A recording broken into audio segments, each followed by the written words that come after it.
When a rock climber secures a grip on a sheer face, the human hand must concentrate immense mechanical force into the tips of the fingers to hold the body's weight against gravity. The fingers themselves lack the muscle mass to generate this power. The heavy work is performed by muscles in the forearm, connected to the fingertips by long, high-tension cables called flexor tendons. This creates a problem at the wrist. When the joint bends, these tendons are pulled taut. Basic physics dictates that a tightened cable will attempt to take the shortest, straightest path between its 2 points. Without a restraint, bending the wrist would cause these tendons to pull away from the joint and push through the skin. This phenomenon is known as bowstringing. Bowstringing would immediately neutralize the leverage of the forearm muscles. The tendons would lose their mechanical advantage, rendering the hand unable to grasp. To maintain grip strength while retaining a mobile wrist, the joint requires a reinforced, unyielding structural tie-down to keep these cables in place. The biological solution to the bowstringing problem is the flexor retinaculum. As defined in the text, the flexor retinaculum is a strong fibrous band of deep fascia located on the palmar aspect of the wrist. It acts as a physical anchor, pinning the flexor tendons down against the bones during every wrist movement. This positioning maintains the precise vector efficiency of the flexor muscles, ensuring all contractile force is directed to the fingers. Its presence transforms the local anatomy. By stretching across the wrist, it converts the natural, open concavity of the carpal bones into a closed, rigid tunnel. By engineering an unyielding roof to solve a mechanical leverage problem, the wrist creates a dense, high-traffic spatial bottleneck. We can map this bottleneck from the bottom up, beginning with the skeletal foundation. The wrist's carpal bones form a U-shaped palmar groove, the tunnel's floor. Medially, it's anchored by the pisiform and hook of the hamate. Laterally, it attaches to the scaphoid and trapezium.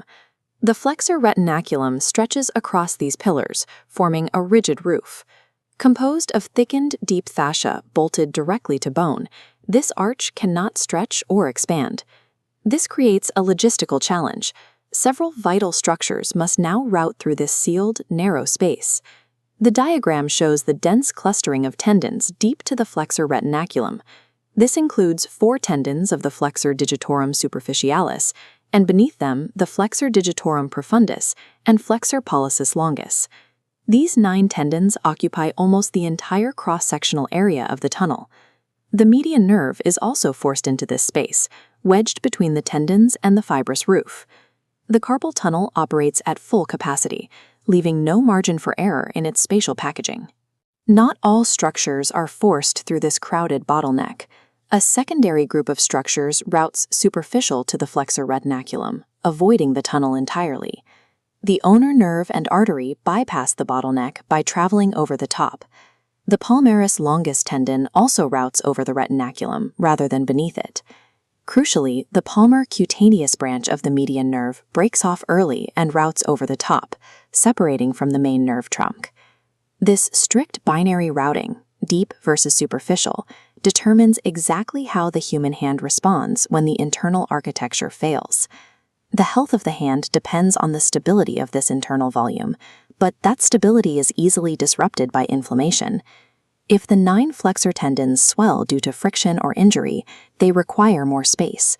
Because the carpal bony floor and the thick fibrous roof are strictly rigid, the tunnel cannot expand to accommodate this swelling. Expanding volume within a fixed container creates rising pressure. This pressure is forced onto the softest tissue in the compartment, the median nerve. This is carpal tunnel syndrome, the isolated compression of the median nerve beneath the flexor retinaculum.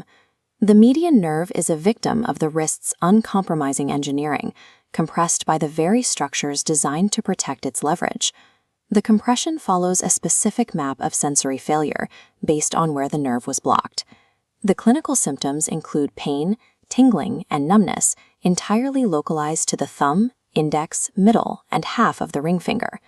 Constant pressure eventually leads to the wasting of the thenar muscles at the base of the thumb, causing weakness in the hand. Sensation in the center of the palm often remains normal, however, because the palmar cutaneous branch bypassed the tunnel and avoided the compression. In severe cases, the only way to stop the damage is a surgical intervention. A surgeon must physically sever the thick, fibrous band of the flexor retinaculum to instantly expand the tunnel and release the pressure.